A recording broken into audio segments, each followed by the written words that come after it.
Asia's Developing Future, brought to you by the Asian Development Bank Institute in Tokyo, a leading source of knowledge in fast-emerging Asia and the Pacific for 20 years. Population growth and consumption continue to accelerate in developing Asian cities, which are expected to double their solid waste generation within 15 to 20 years, according to the United Nations.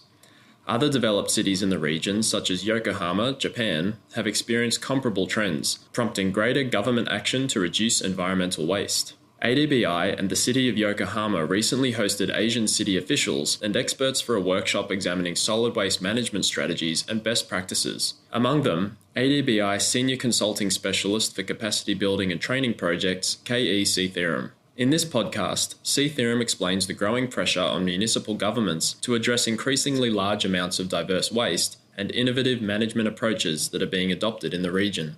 We waste or dispose anywhere between a kilo to 5 kilos per day per person. It's something like if you're carrying a bag of rice, 5 kilos, you're throwing that every day. If you multiply it by the population, that's hundreds of millions of tons per year for a city. So it's a huge amount to just throw away. And among that, a big quantity is the construction waste. You know, a city is always under construction. Nearly 1/3 of the city is some building is being torn down, something is being built, but nobody questions, hey, what happens to the waste of the constructions when they demolish or when they're going to build? So there are a lot of regulation that is required to not waste, because many cities are not able to build new buildings because there's no sand nearby. They have to bring it very far places and they have to dig down the rivers and so on. So municipal waste is not just garbage that we throw. A lot of things go in.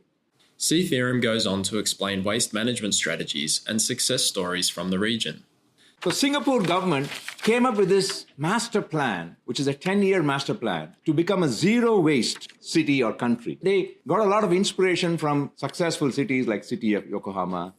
We can recycle or reuse more than 60% of the waste in a city. And Singapore, they've shown how from a city in the 60s where no different from other developing countries now, people were throwing into the dustbin or the garbage bin and somebody would collect or would not collect. They changed it by working on both the engineering and technology, but more importantly on the social aspects and educating people, encouraging people, punishing people, giving incentives. So an incremental improvement is what is required, but we need a strategy which is 5-10 years sometimes. And what is important in that 5-10 year period is that it is across political terms. See, one of the big challenges in many developing countries is that currently there's one government with this political masters. When they lose, you have a big risk that the new government thinks that they need to undo or stop everything that the previous government did just for political statement. And there's lack of continuity. So we need to educate the people. Why does it matter? If it's something good for the cities,